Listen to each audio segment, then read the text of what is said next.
अब वृंदावन लीला का आरंभ हो रहा है। भारत भूमि कर्म भूमि है, अन्य देश भोग भूमि है। हमारे यहाँ कर्मानुसार फल मिलते हैं। प्रत्येक कर्म को परमात्मा की आज्ञा मानकर पूर्ण करो। भक्ति और कर्म में वैसे तो कोई अंतर नहीं है। प्रभु को प्रसन्न करने के लिए किया गया कर्म ही भक्ति है। कर्म में फलेच्छा कपट है। फल इच्छा किए बिना किया गया कर्म ही भक्ति है। जो कोई प्रत्येक कर्म ईश्वर के हेतु करता है, उसके वे सारे कर्म भगवान की भक्ति बन जाते हैं। कर्म करते समय भगवान के लिए ही करने की निष्ठा रखनी चाहिए। कर्म करते समय मन ईश्वर में संलग्न रहे तो प्रत्येक क्रिया भक्ति बन जाएगी। व्यवहारों को अतिशय शुद्ध रखोगे तो वे सब भक्ति बन जाएंगे। पाप करते समय मनुष्य ईश्वर को भूल जाता है। ईश्वर सर्वव्यापी, सर्वज्ञ है, सर्वत्र है, ऐसा मानोगे तो पाप नहीं कर पाओगे। व्यवहार और भक्ति में अधिक अंतर नहीं है। ईश्वर की भावना रखकर किया गया व्यवहार भक्ति है। जब तक शरीर है तब तक व्यवहार अनिवार्य है। प्रत्येक कर्म को भक्ति में बना दो। भोजन करते समय भी मान लो कि नारायण ही आहार कर रहे हैं, ऐसा संधान होने पर भोजन भी भक्ति ही है। व्यवहार को भक्ति और ज्ञान में बनाओ। ईश्वर से कभी दूर मत जाओ, कभी निठल्ले मत रहना। निठल्ला हाथ पाप कर बैठता है। काम काज करने की आदत का एकाएक त्याग कर दोगे तो शरीर पापाचार करने लगेगा। सो प्रवृत्ति रत रहो और सभी प्रवृत्तियों को ईश्वर में बना दो। निठल्ले व्यक्ति के मन में पाप और विकार जागते हैं, तो इसलिए सतत सत्कार्य करो। घर गृहस्थी चलाने के लिए कामकाज नौकरी धंधा तो करना ही पड़ता है, किंतु उन प्रवृत्तियों के समय ईश्वर को मत भुला देना। प्रत्येक घंटे के आरंभ में कुछ क्षणों के लिए ईश्वर का ध्यान करते रहोगे तो पाप से दूर रह सकोगे। ईश्वर द्वारा दी गई स्थिति में आनंद और संतोष मानो। अपनी सभी प्रवृत्तियों का ईश्वर से संधान बनाए रखो। सभी कार्यों को ईश्वर की आज्ञा समझकर करते रहो। कर्म के फल की इच्छा न रखो। कर्म का कैसा, कितना, कब फल दिया जाए वो भगवान के सोचने की बात है। कर्म सद्भाव से करो। जैसी ध्वनि वैसी प्रतिध्वनि। जो बर्तन तुम्हें अपने लिए प्रतिकूल लगता हो, वैसा बर्तन किसी और के प्रति भी न किया जाए। यदि तुम किसी जीव के प्रति कुभाव, द्वेष, असूया रखोगे तो वो तुम्हें भी बदले में वही कुछ देगा। शरीर थककर चूर चूर न हो जाए तब तक काम में लगे रहो। यदि शरीर अच्छी तरह नहीं थक जाएगा तो नींद नहीं आएगी और बिस्तर पर करवट बदलते समय मन में बुरे विचार आते रहेंगे। सत्कर्म करते हुए थक जाने से निद्रा भी बड़ी अच्छी आएगी। ऐसी नींद भी भक्ति बन जाएगी। यदि कर्म फल ईश्वर को देते रहोगे तो ईश्वर उसे अनंत गुना बनाकर वापस देंगे। इस बात का अनुभव न होने पाए तो मान लेना कि तुम्हारे ही कर्म में कुछ कमी है। पूर्व जन्म के संस्कार और वासना जल जाने पर कर्म में से आनंद की प्राप्ति होगी। कर्म का फल कब मिलेगा ये कहा नहीं जाता। उस सुखिया मालिन की तरह अपने सभी कर्म ईश्वर को अर्पण करते रहो। वे तुम्हारी टोकरी में सद्भाव और ज्ञान के रत्न भर देंगे। ठाकुर जी मंदिर में नहीं, अपने हृदय में विराजमान करने चाहिए। उनको मंदिर में स्थापित किए जाने से हमारा मन शांत नहीं हो पाएगा। बुद्ध में से विषयादिक कूड़ा करकट साफ करके हमें ठाकुर जी को बिठलाना है। हम जिस प्रकार सांसारिक विषयों को मन में जमाए रहते हैं, उसी प्रकार प्रभु को भी वही स्थान देंगे तो शांति मिलेगी और तभी जीवन कृतार्थ होगा। बाल कृष्ण 5 बरस के हुए और उन्हें वृंदावन जाने की इच्छा हुई। गोकुल में जो उत्पात हो रहे थे उनसे व्यथित होकर चाचा उपनंद ने सोचा कि बालकों के साथ दूसरे गांव में चले जाना चाहिए। यहाँ से कुछ ही दूरी पर आया हुआ गांव वृंदावन रहने योग्य है। वनम वृंदावनम नाम। सभी ने इस प्रस्ताव को स्वीकार किया। बलराम और कन्हैया भी राजी हो गए। वहाँ खेल कूद का मजा आएगा तो सब वृंदावन जा बसे। वृंदा का अर्थ है भक्ति, तो भक्ति का वन वृंदावन है। बालक के 5 वर्ष के होने पर उसे गोकुल में से वृंदावन ले जाया जाए, अर्थात लाड़ प्यार की अवस्था, प्राथमिक अवस्था में से अब उसे भक्ति के वन में ले जाया जाए। 5 वर्ष समाप्त होने पर लाड़ प्यार में कुछ कमी की जाए। बालक को धर्म भीरू संस्कारी बनाने के लिए बचपन से ही धार्मिक शिक्षा दी जानी चाहिए। एकादशी के दिन उसे अन्नाहार न दिया जाए। अपने बालक को अच्छे संस्कार न देने वाले माता पिता उसके बैरी हैं। भक्ति और धर्म की शिक्षा न देने वाले माता पिता उस बालक के शत्रु ही है। बालक का हृदय मन बड़ा कोमल होता है, अतः उसे दिए गए संस्कार उसके मन में अच्छी तरह जम जाते हैं। उसे बचपन में अच्छे संस्कार दोगे तो उसका यौवन भ्रष्ट नहीं होगा, जीवन वो संस्कारी बना रहेगा। चाचा उपनंद श्री कृष्ण को वृंदावन ले गए। जिसे ज्ञान वृद्ध संत का सहारा हो वो पतन के गर्त में गिर नहीं सकता। जिसका हाथ पकड़कर चलने से गिरने का डर नहीं रहता। ईश्वर का ही हाथ पकड़कर चलो। वृंदावन में अकेले नहीं, वृंद लेकर जाओ। औरों को भी सत्कार की प्रेरणा देते रहो। गोप गोपियां सब वृंदावन गए। वृंदावन में यमुना किनारे और गोवर्धन पर्वत को देखकर रामकृष्ण और सभी बालकों को बड़ा आनंद हुआ। वहां आकर भगवान वत्सपाल हुए। बाल मित्रों के साथ बछड़े चराने लगे। यमुना किनारे वे सब भांत भांत के खेल खेलते रहते थे। कृष्ण के 11वें अध्याय में वत्सपाल हैं और आगे गोपाल। कृष्ण कभी कभी बंसी बजाकर तथा भांत भांत के खेल रचाकर गोप बालकों को आनंद देते थे। जीव मात्र को कृष्ण की बांसुरी की मधुरता पुकारती रहती है, किंतु मोहक विषयों में फंसा हुआ जीव बंशी की पुकार सुन नहीं पाता है। यमुना के किनारे 2 बाधाएं उपस्थित होती हैं। एक है बत्सासुर अज्ञान और श्रद्धा, और दूसरी है बकासुर दंभ। बगुला दंभ का प्रतीक है। बगुला भगत अर्थात दंभी। भक्ति के किनारे दंभ आ ही बसता है। उसकी घात में मत फंसना। दंभ के समान कोई पाप नहीं है। अन्य पापों के लिए प्रायश्चित किया जा सकता है, दंभ के लिए नहीं। जिसका बाहरी चोला तो अच्छा हो किंतु अंतर तथा करनी मैले हो, वो बकासुर ही है। बगुले की चोंच है लोभ, कीर्ति और धन का लोभ अपने साथ दंभ भी ले आता है। यमुना भक्ति के किनारे बगुला दंभ के आते ही सारा खेल बिगड़ जाता है। भगवान ने बत्सासुर और बकासुर का वध किया। एक बार श्री कृष्ण से बाल मित्रों के साथ वन में बछड़े चराते हुए खेल रहे थे। उन बालकों के सद्भाव का वर्णन किन शब्दों में करें कि जिनको श्री हरि के साथ खेलने का सुअवसर मिला है, जिनके दर्शन के लिए योगी और ऋषि मुनि तरस रहे हो, उसी पर ब्रह्म के साथ वे गोप बालक खेल रहे हैं। सभी बालक खेल कूद में लगे हुए थे। इतने में वहां अघासुर आया। उसे कंस ने भेजा था। वो बकासुर और पूतना का छोटा भाई था। जहां अज्ञान और दंभ हो वहां पाप आ धमकता है। अघासुर अजगर का रूप लेकर आया और सभी गोप बालकों को निगल जाने की इच्छा से मार्ग में सो गया। उसके खोले हुए विशाल मुख को उन बच्चों ने पर्वत की गुफा मान लिया और उसमें प्रवेश करने की सोची। उन्होंने कन्हैया से कहा, यदि तू भी हमारे साथ आए तो हमें डर नहीं लगेगा। अजगर के मुंह में घुसे हुए गोप बालक अपने आप बाहर निकल नहीं पाते। श्री कृष्ण ही उनको बाहर निकालते हैं। पाप के अघासुर के उदर में पहुंचा हुआ व्यक्ति अपने आप बाहर नहीं आ सकता। कोई बाहर के पुण्यशाली संत या प्रभु ही उसे बाहर खींच सकते हैं। पाप और सांप एक समान है।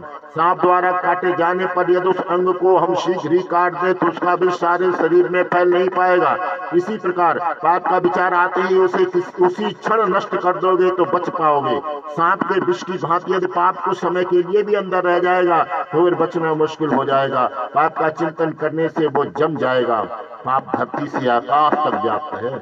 अघासुर का ओठ धरती पर था और दूसरा आकाश तक पहुंचा हुआ था। मन संग चलता है, अतः पाप तो तुम्हारे साथ वन पर्वत जहां भी जाओगे वहां साथ ही जाएगा।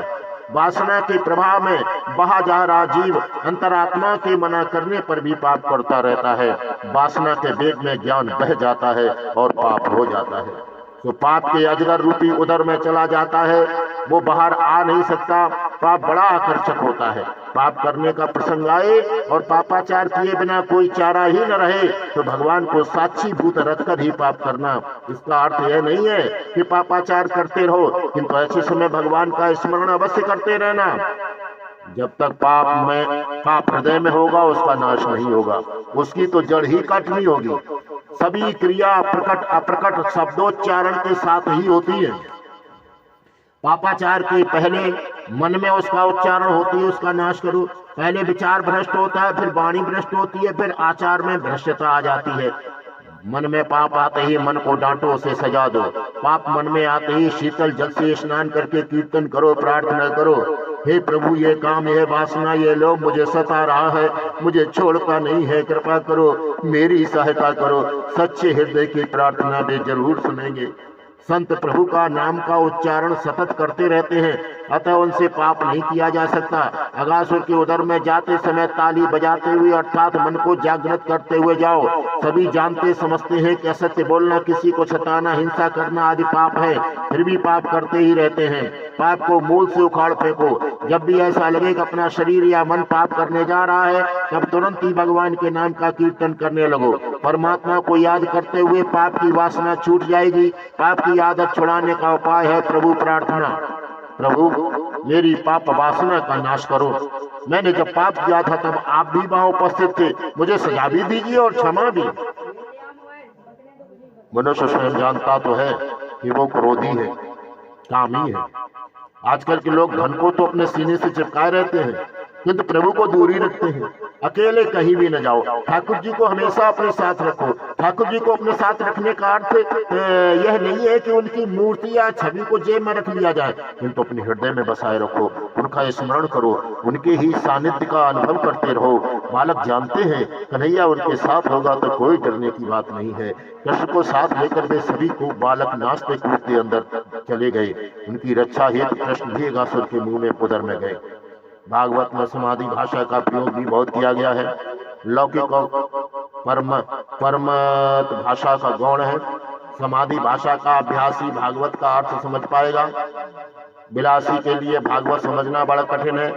जब नाद ब्रह्म और नाम विशाल रूप जब नाद ब्रह्म और नाम ब्रह्म एक होता है, तब पर ब्रह्म का प्रकट होता है।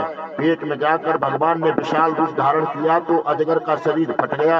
अगासुर के प्राण ब्रह्म रंध्र से बाहर निकल गए। सभी बालक भी लाला के साथ बाहर आ गए। अग शब्द का अर्थ है पाप। अगासुर माने पाप का ही स्वरूप है। जो पाप में रमण करता है वही अगासुर है। पाप करने में सुख मानने वाला व्यक्ति अगासुर है। कई बार पापी व्यक्ति सुख में जीता हुआ दिखाई देता है, किंतु पाप के कारण नहीं, उसके किसी पूर्व जन्म के पुण्य के कारण ही वो सुख उसे मिल रहा होता है। अन्यथा पाप के परिणाम तो दुखी हैं। पापी न तो कभी सुखी हुआ है और न कभी होगा। कोई पुण्यशाली दुखी होता हुआ दिखाई दे तो मान लेना कि उसके किसी पूर्व जन्म के पाप का फल उसे मिल रहा है। पुण्य का फल दुख नहीं है। पाप के जाल से छूटना आसान नहीं है। पाप का भान होने पर भी मनुष्य पाप कर्म छोड़ नहीं पाता है। जब तक पुण्य का बल बढ़ता नहीं है तब तक पाप की आदत छूटती नहीं। पाप की आदत बड़ी बुरी है। पाप को मन में कभी न बसने देना। मनुष्य शरीर की अपेक्षा जीभ से, जीभ की अपेक्षा आंखों से, आंखों की अपेक्षा मन से अधिक पाप करता है। जब तक इंद्रियां पाप करने की आदि है तब तक भक्ति रस मिल नहीं पाता। इंद्रियों की गगरी में भक्ति रस भरना है तो पहले उसे निष्पाप करो। यदि पानी से भरे हुए घड़े में दूध भरना है तो पानी को पहले निकाल देना होगा। आत्मा और इंद्रियां इतनी एकाकार हो जाती हैं कि इंद्रियों का पाप आत्मा देख ही नहीं पाता। मन में पाप का विचार आते ही उसे निकाल बाहर करो। यदि पाप हो भी जाए तो बड़ी नम्रता से भगवान से माफी मांगो। अगासुर अजगर का रूप लेकर आता है और असावधान व्यक्ति को निगल जाता है। औरों की निंदा, खाना फूसी जैसा कोई पाप नहीं है। मनुष्य अपनों को ही सुधारने में रहता है, फिर चाहे औरों की कितनी भी हानि होती हो। यह पाप और हिंसा ही है। यह तुम्हारे शरीर और मन में एक बार पाप घुस गया तो तुम्हें छोड़ेगा ही नहीं। जिसके घर में मन में पाप अवस्था है उसके घर में मन में परमात्मा कभी नहीं आते। जानबूझकर पाप करने वाला, पाप में सुख मानने वाला, पाप ही में रमण करने वाला अघासुर है। पाप किए बिना रहा ही न जाए तो भगवान को साक्षी में रखना, वे तुम्हें बचाएंगे। यद्यपि यह नियम कनिष्ठ है, उत्तम बात तो यही है कि पाप का विचार तक न किया जाए। बिना भोगे हुए जिसका नाश नहीं हो सकता वो पाप है। पुण्य तो बिना भोगे भी नष्ट हो सकता है। पुण्य भोगने के लिए तो जन्म लेना पड़ता है। साधु संतों को भी मनुष्य पुण्य तो अंत में कृष्णार्पण करना ही पड़ता है। पुण्य कृष्णार्पण किया जा सकता है, पाप नहीं। पाप का दंड तो स्वयं ही भुगतना पड़ता है। प्रारब्ध कर्मणाम भोगा देव क्षया। किसी महापुरुष सुपात्र साधु संत की कृपा होने पर ही पाप की वासना नष्ट हो सकती है। कई बार तो अंतरात्मा की अनिच्छा होने पर भी पाप हो जाता है। गीता में अर्जुन ने भगवान श्री कृष्ण से एक सनातन प्रश्न पूछा है, अथ केन प्रयुक्तो यम पापम चरत पूरुखः अनिच्छन्नपि वाष्णेह बलादिव नियोजितः। अनिच्छा होते हुए भी जीव पाप में क्यों प्रवृत्त होता है, वो पाप क्यों करता है, इच्छा न होने पर भी उसे पाप क्यों करने पड़ते हैं? तो भगवान कहते हैं, कामेश क्रोधेश रजोगुण समुद्भव। रजोगुण में से उत्पन्न हुए काम और क्रोध मनुष्य के प्रमुख शत्रु हैं। वे ही उसे पाप की ओर घसीटते रहते हैं। ताली बजाते हुए बालक पहले नाद ब्रह्म में लीन हुए, बाद में उनका मन परब्रह्म में जा मिला। वैसे तो सभी बालक सारे दिन ही लीला अपनी माताओं को उसी दिन सुनाते रहते थे, किंतु इस अगासुर वध का प्रसंग 1 वर्ष के बाद सुनाया। अर्थात कृष्ण ने अपने 5वें वर्ष में अगासुर का वध किया था, किंतु 6ठे वर्ष में बतलाई। परीक्षित राजा ने पूछा, उन बालकों ने ऐसा क्यों किया? 1 वर्ष तक छुपाए रखने का क्या कारण था? परीक्षित के इस प्रश्न से सुखदेव जी को उस प्रसंग का, उस रहस्यमय लीला का स्मरण हो आया। वे समाधि में लीन हो गए। कुछ देर के बाद धीरे धीरे जब बाह्य दृष्टि प्राप्त हुई तो कहने लगे, सुनो राजन, ब्रह्मा ने उन गोप बालकों का अपहरण किया था। जहाँ से वे 1 वर्ष के बाद लौटे, तो 1 वर्ष के बाद ही वे अपनी सारी बात कह पाए। सुखदेव जी ने 13वें और 14वें अध्याय में विस्तार से समझाया है। भगवान चारों प्रकार से रास खेलते हैं, उनका नाम ही रस है। रसो वही सहा, परमात्मा दिव्य रस स्वरूप है, उनके साथ मिलना रास है। रास का अर्थ है ब्रह्म से मिलन, रास का अर्थ है कृष्ण संबंध, ब्रह्म से संबंध। जीव जब ईश्वर के साथ एक हो पाता है तभी कटाक्ष होता है। गोकुल की गायों की इच्छा थी कि वे प्रभु के साथ एक बने। अब यह कैसे हो पाएगा? तो उन्होंने इच्छा की कि जिस प्रकार बछड़े उनका दूध पीते हैं उसी प्रकार कृष्ण पिए। प्रभु ने उनकी इच्छा पूरी की। इस अध्याय में गाय रास वर्णित है। गोकुल की वृद्धाओं की इच्छा थी कि कन्हैया को लाड़ प्यार करे, दुलरा पाए। वे सब लाला से मन से मिलती थी। मानसिक मिलन ही आनंदमयी है, फिर भी प्रत्यक्ष मिलन की उत्कंठा बनी रहती थी। इस अध्याय में वृद्धा गोपियों का रास वर्णित है। अगासुर के उधर से सभी गोप बालक और बछड़े बाहर आ गए। तो बालकों ने कन्हैया से भोजन करने की इच्छा प्रकट की, तो कन्हैया ने कहा, हाँ चलो, यमुना के सुंदर किनारे पर हम पंक्ति लगाकर भोजन करें और ये बछड़े भी हरी घास चरते रहेंगे। कन्हैया और सभी बालक एक साथ मिलकर पद्म व्यूह, चक्र व्यूह रचकर भोजन करने बैठ गए। ये समाधि भाषा है। कमल की पंखुड़ियां बिल्कुल पास पास होती हैं, एक दूसरे से लगकर होती हैं। कमल के मध्य में कोमल पदार्थ होता है और छोटी सी पंखुड़ियां वहाँ होती हैं। बड़ी पंखुड़ियां उन छोटी सी पंखुड़ियों से लगकर होती हैं। सभी बालकों की इच्छा श्री कृष्ण से लगकर बैठने की थी। सभी अपने अपने घर की सामग्री कन्हैया को खिलाना चाहते हैं। सभी कन्हैया के मुंह में कौर रखना चाहते हैं। दूर बैठकर तो वैसा नहीं किया जा सकता। श्री कृष्ण ने बीचों बीच बैठकर सभी बालकों के मन की इच्छा पूरी की। रास लीला में भी प्रत्येक गोपी को वैसा अनुभव कराया कि वे उसी के साथ हैं। प्रत्येक गोप बालक और गोपी को कृष्ण ने सानिध्य और स्पर्श का अनुभव कराया। ईश्वर के सामीप्य के बिना चैन नहीं आता, ब्रह्म स्पर्श के बिना आनंद नहीं मिल पाता। प्रेम इतना शक्तिशाली है कि निरंकार को भी साकार दे देता है। निष्काम ईश्वर भी प्रेम के कारण सकाम बन जाते हैं। कन्हैया अपने मित्रों को समझाता है, कभी अकेले न खाना, अकेले खाने वाला बिल्ली बनता है। चोरी छिपे अकेले में खाना पशु धर्म है, अकेले कभी न खाया जाए। ईश्वर सभी को समान आनंद देते हैं। मनुष्य विषमता देता है, विषमता बनाए रखता है। ईश्वर सुपात्र जीव को तो इतना दे देते हैं कि लेने वाला लेते लेते थक जाए। यज्ञ भोग, ईश्वर यज्ञ का भोगता है। यज्ञ में आह्वान करने पर भी कई बार जो ईश्वर भोजन नहीं करते हैं, वही आज गोप बालकों के हाथों से भोजन कर रहे हैं। परमात्मा को वश में करने का सर्वोत्तम साधन है प्रेम। भगवान को उत्तमोत्तम वस्तु दी जाए और वैसी वस्तु है भक्ति। भक्ति ही शुद्ध प्रेम भाव है। कोई बालक जलेबी लाया था, तो कोई बर्फी, तो कोई दही बड़ा। सभी बालक मिलकर खा रहे हैं। भोजन के समय विनोद करना चाहिए, आनंद करना चाहिए। कन्हैया ने कहा, अजी इसकी माँ दही बड़े सी गोल मटोल और बाप दुबला पतला। सभी हंस पड़े। इस प्रकार कन्हैया और सभी बालक आनंद प्रमोद करते हुए खाने और खिलाने लगे। जीव जब अपनापन जीवत्व अभिमान छोड़कर परमात्मा से प्रेम करने लगता है, तब ईश्वर भी अपना ईश्वरत्व छोड़कर जीव के साथ खेलने चले आते हैं। अभिमानी जीव अपने को शास्त्री पंडित ज्ञानी मानता है, वो भगवान को भी ललकारने लगता है। भगवान कहते हैं, यदि इस जीव को मुझसे कुछ लेना देना नहीं है तो मैं भी क्यों उसका ध्यान रखूं। यदि परमात्मा को प्रसन्न करना है तो बालक बनकर उनके पास जाओ। गोप बालकों के साथ भोजन करते हुए भगवान की शोभा तो देखिए। विवृद्ध वेणु जठर पटयो संगवेत्रे च कच्छे वामे बाणो मसृण कवलम तत्फलांगुलीषु तिष्ठन्न मध्य स्वपरसु सुहृदो हासयन्न नर्मभिस्वयि स्वर्गे लोके निशति विभुजे यज्ञ भुक बालके। उस समय श्री कृष्ण की जटा सबसे निराली थी। उनकी कमर में बांसुरी बंधी हुई थी, बगल में सींग और लकड़ी थी, बाएं हाथ में घी युक्त दही मिले हुए चावल का ग्रास था, अंगुलियों में फलों का अचार था। चारों ओर गोप बालक बैठे हुए थे। वे सभी मध्य में बैठकर सभी बालकों के साथ विनोद करते हुए भोजन कर रहे थे। स्वर्ग के देवता भी इस अद्भुत लीला को आश्चर्य से देख रहे थे। इस लीला को मन में देखकर आनंद करो। वृंदावन यमुना का किनारा, फलों से झुके हुए वृक्षों की छटा, नीचे बैठे हुए कृष्ण और गोप बालक आदि की मन में कल्पना करोगे तो आनंद मिलेगा। सच्चा वैष्णव मन से तो हमेशा वृंदावन में ही रहता है। तन चाहे जहाँ हो, मन तो वृंदावन में ही होना चाहिए। भावना भक्ति को सफल करती है। खाना कोई पाप नहीं है, खाने के लिए ही तो भगवान ने ये सारे खाद्य पदार्थ उत्पन्न किए हैं। किंतु भगवान को बुलाकर भगवान को अर्पण किए बिना खाना ही पाप है।